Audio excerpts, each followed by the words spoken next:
m'appelle Daour Mbaye, professeur de SVT. Bon, je m'avais vous faire le cours de biologie, c'est-à-dire intitulé tout simplement le cycle cellulaire.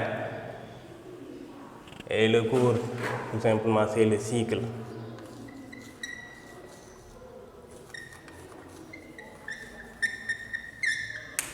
cellulaire.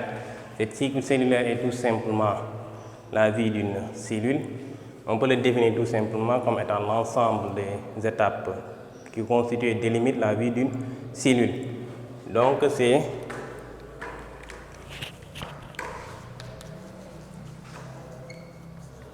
l'ensemble des étapes qui constituent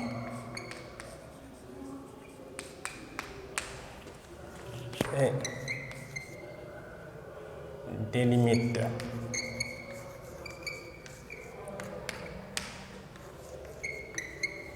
la vie d'une cellule. Et pour le savoir aussi, il faut savoir ce que c'est qu'une cellule. La cellule, c'est tout simplement l'élément de base constituant une cellule. La cellule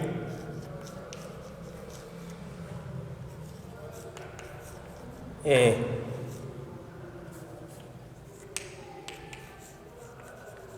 l'élément de base constituant la vie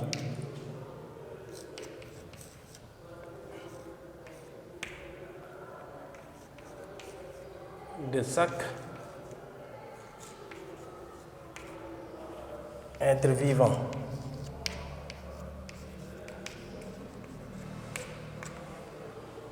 Mais ce cycle cellulaire peut être divisé en deux étapes. Les deux étapes, à savoir tout simplement l'interphase et la division cellulaire. Le cycle cellulaire peut être divisé en deux étapes. Deux points. L'interphase et la vie. L'interphase et la division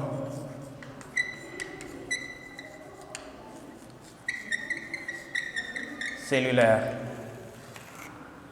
Donc voici les deux grandes étapes que constitue tout simplement le cycle cellulaire. L'interphase, nous allons aborder la première phase qui est tout simplement la première étape qui est l'interphase, comme étant grand 1. L'interphase. Nous allons définir l'interphase étant tout simplement, c'est l'étape entre les divisions, puisque c'est la première étape.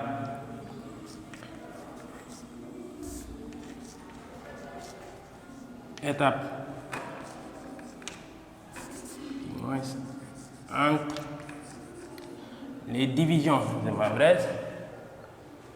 Donc, durant cette interphase, la cellule va recevoir les éléments nutritifs qui vont lui servir de croître et de l'énergie. Donc, pour revenir à la définition, on peut le définir aussi comme étant tout simplement, c'est l'étape de l'interphase, c'est l'étape de la croissance et de la duplication. Donc, c'est l'étape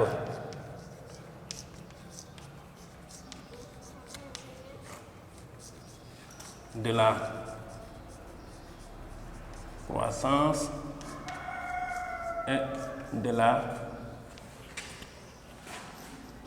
duplication des chromosomes.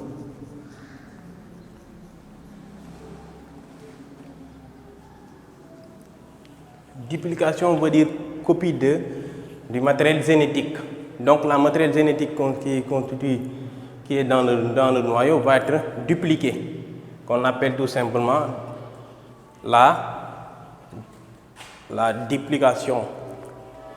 Et vous verrez que l'étape, tout simplement, l'interphase est constituée de trois phases essentielles, c'est-à-dire la croissance, la division d'abord la croissance et la duplication.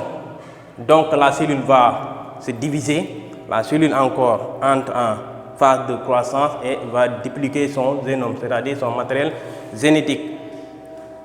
Maintenant, la deuxième étape sera tout simplement, le deuxième point sera la division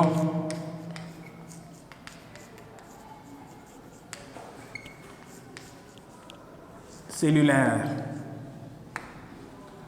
ou appelée mitose.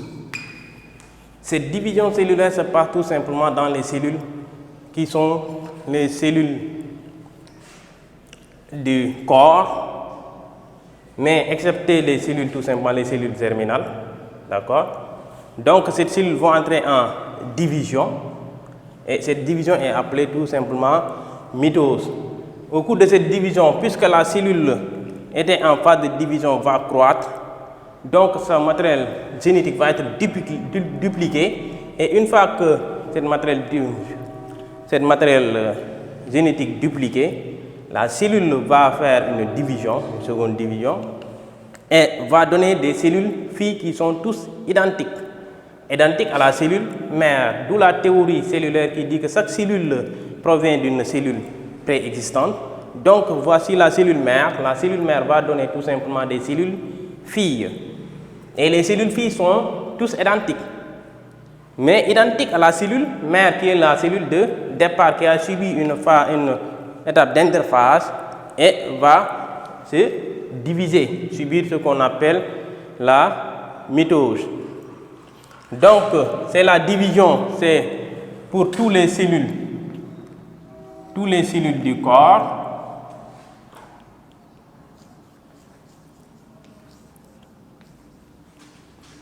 Cellules du corps qu'on appelle tout simplement les cellules somatiques. Ce sont les cellules,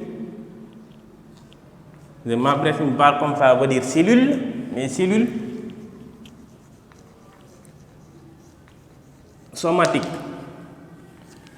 excepté les cellules qui sont germinales, qui sont des cellules reproducteurs, d'accord, que nous verrons après. Donc ces cellules vont entrer en division. Ça veut dire quoi? Vous avez ici une cellule mère et le noyau avec 2 N chromosomes. La cellule va croître, d'accord, se diviser en donnant tout simplement des cellules. Voici la cellule mère et va donner 2 cellules comme ça qui sont à 2 N chromosomes. Voici les cellules filles identiques.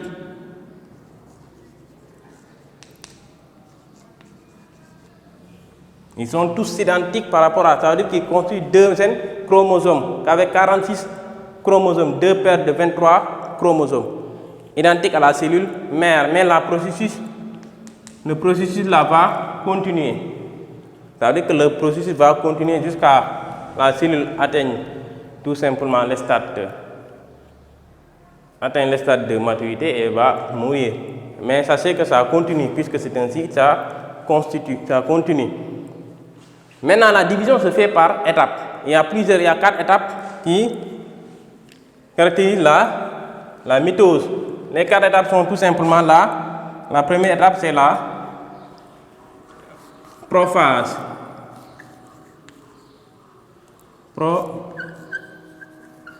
C'est la première étape de la division cellulaire qui est tout simplement la mitose.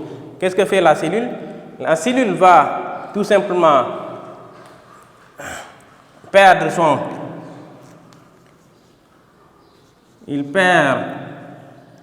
tout simplement la membrane nucléaire.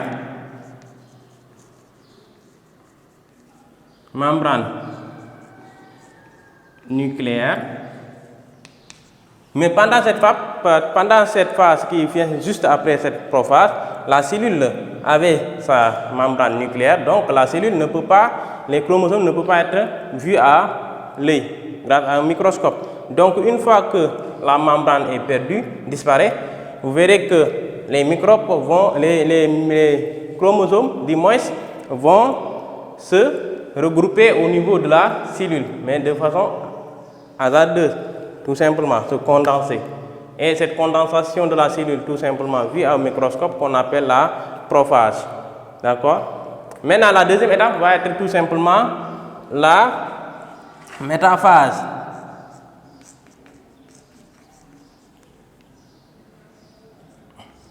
La métaphase. Qu'est-ce qui se passe pendant la métaphase? Les cellules vont tout simplement aligner au niveau de la plaque équatoriale.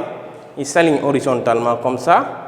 D'accord? Et vous verrez que cette phase est tellement courte et rapide, mais différente de cette métaphase.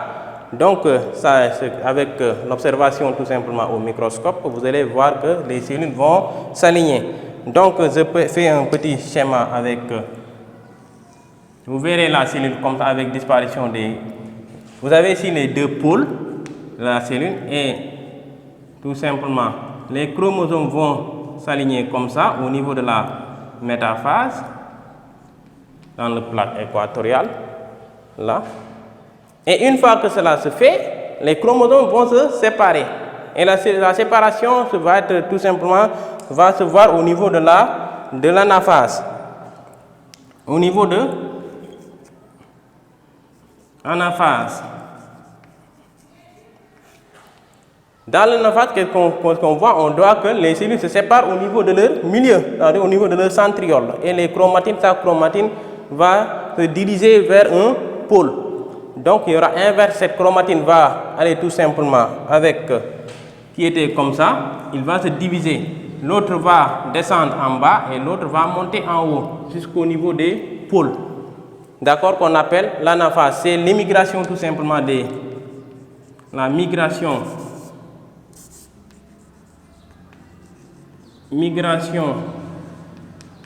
des chromosomes au niveau des pôles.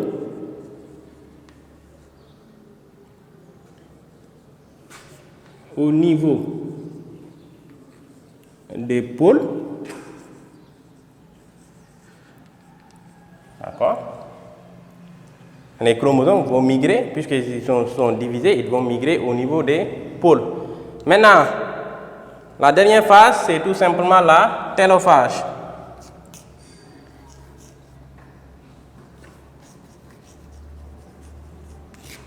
La télophage. Et qu'est-ce que vous observez? Vous verrez que ces cellules-là qui migrent au niveau des pôles pendant la télophase vont s'être emmagasinées ici, et l'apparition de la membrane qui s'était disparue au niveau de la prophase. Cette membrane réapparaît ici au niveau de la télophase et il va encadrer tout simplement les cellules au niveau des pôles. Donc vous allez avoir ici des cellules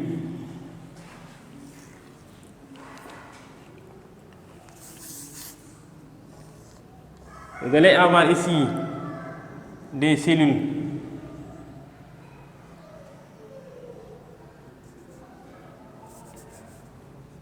comme ça, puisqu'ils ont leur tête dirigée au niveau des pôles. Et là, il y a une membrane nucléaire qui apparaît. Maintenant, ça ne va pas s'arrêter au niveau de l'apparition de cette membrane. Il y aura une cytokinèse. La cytokinèse va se produire.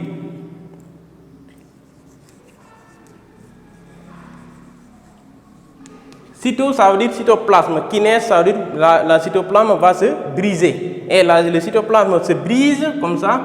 Et vous allez avoir tout simplement deux cellules. Les deux cellules vont se séparer et vous allez avoir deux cellules filles.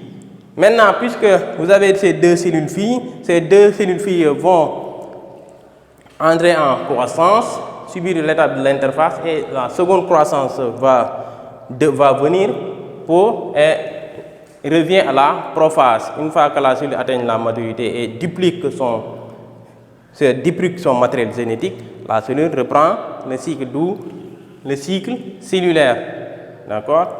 Maintenant, les modes de division cellulaire que nous allons tout simplement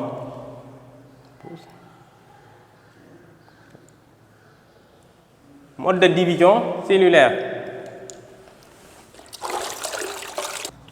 Mode de division cellulaire.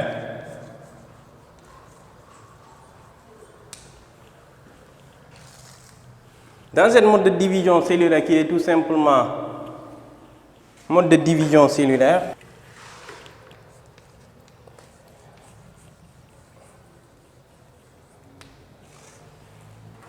vous avez tout simplement la méiose, comme je l'ai dit, tout simplement, mitose, tout simplement, comme je l'ai dit tout à l'heure, avec ces 4 étapes-là, prophase, la métaphase, l'anaphase et la télophase. Donc, vous verrez que les cellules vont se diviser en 2 et cette cellule va aussi se diviser en 2 pour donner ensuite 2 cellules filles, mais identiques à la cellule mère et identiques les cellules filles vont être tous identiques. D'accord? Donc, la division se fait tout simplement avec 2 N chromosomes, mais avec les 2 N là, sont des notions ou bien les termes à connaître. Sont les 2 N chromosomes, ça veut dire 2 ensembles de chromosomes. On dit que ces cellules là sont diploïdes. Cellules diploïdes.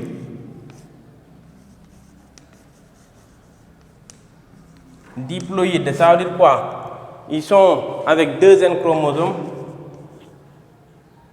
2 ensembles de nombre de chromosomes. Le 2 veut dire 2 ensembles et le N, le nombre de chromosomes. Raison pour laquelle on dit que ces cellules sont diploïdes. Ce sont des cellules qui ont 2 ensembles de chromosomes. 2 ensembles de chromosomes. Et les cellules haploïdes, les termes avant de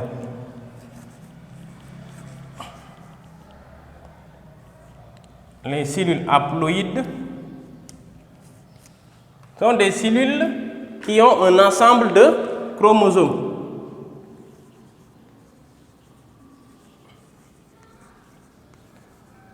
Un ensemble de chromosomes. Et puisque ces cellules au niveau de la mitose sont des cellules qui sont diploïdes, sont toutes les cellules de notre corps, excepté les cellules germinales qui sont les cellules reproducteurs, vous verrez que ces cellules vont se diviser, comme je l'ai dit tantôt, 2 N chromosomes, 2 N chromosomes. D'accord? Voici la cellule et va donner des cellules filles tous identiques. Donc, c'est la copie de leur génome en donnant des cellules filles. Et la cellule va être copiée. Le chromosome du matériel génétique. Maintenant, là, vous avez les cellules, comme je l'ai dit, les cellules somatiques, que sont les cellules de notre corps. Et les cellules germinales sont les cellules reproducteurs. Vous avez les cellules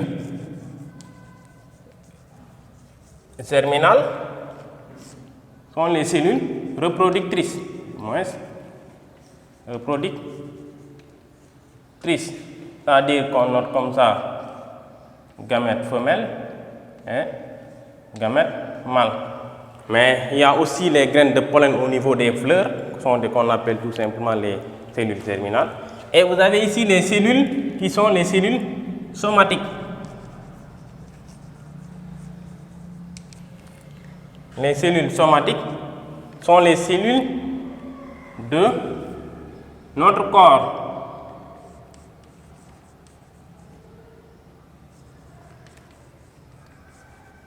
Excepté les cellules germinales, bien sûr, parce que les cellules germinales ne sont pas des cellules.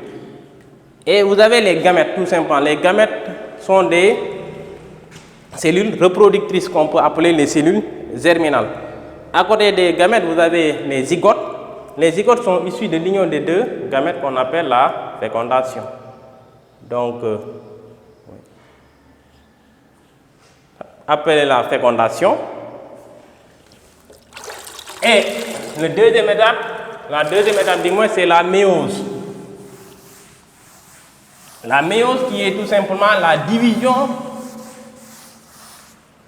des chromosomes en donnant des 4 cellules reproductrices, soit 4 spermatozoïdes ou bien 4 ovules. Vous allez partir de cellules de départ. Les cellules vont donner 4 cellules filles, 4 cellules du moins, d'accord, 4 cellules qui sont les cellules mâles, ou bien 4 cellules filles, ici il s'agit des femmes, 4 cellules femelles. Donc au départ, vous avez une cellule diploïde pour donner 2 cellules haploïdes. Et les cellules haploïdes vont se diviser pour donner tout simplement d'autres cellules qui sont haploïdes. Donc à l'arrivée, le résultat de la méiose, c'est tout simplement la réduction de motifs de chromosomes. Donc vous partez de cellules diploïdes à des cellules haploïdes. Donc puisque notre organisme est composé de 46 chromosomes, il faut que lors de la fécondation, les 2 cellules qui se rencontrent, à savoir la cellule mâle et la cellule femelle, que chacun ait un ensemble de chromosomes, c'est-à-dire que 23 paires de chromosomes. Et si l'union se fait, vous allez avoir un individu de 46 chromosomes. D'accord? Donc, cette cellule-là, mais ici au niveau de la femme, vous savez que chaque mois, avec le cycle tout menstruel de la femme donne à chaque mois un ovule, donc les 3 vont dégénérer. D'où l'apparition pendant l'ovulation, un seul qui reste et va être sécrété et va attendre tout simplement l'arrivée des spermatozoïdes pour être fécondé. Donc voici ce que c'est que la méiose. Le résultat, vous passez de cellules, tout simplement, de cellules diploïdes avec 2 N chromosomes. 2 N chromosomes, cette cellule-là vont donner des cellules haploïdes.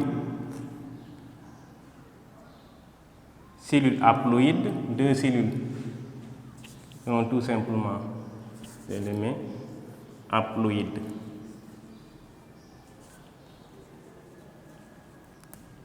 Deux cellules haploïdes, ces 2 cellules aussi vont se diviser. Donc vous avez ici 4 cellules du moins, 4 cellules haploïdes vont se donner 4 cellules qui sont haploïdes. Donc l'importance de la mitose, c'est que vous avez, pour ce qui est de la mitose, nous allons parler de l'importance de la mitose.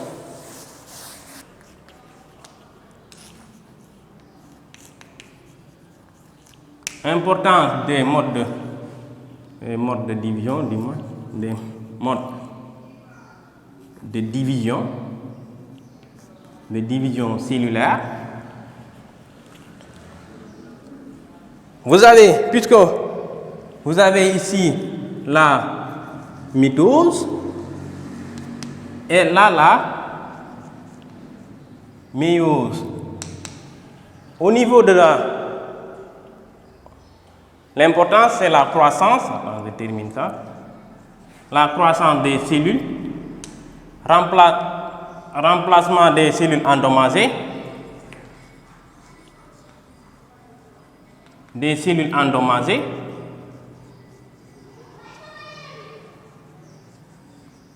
et les cellules mortes. Les cellules mortes vont être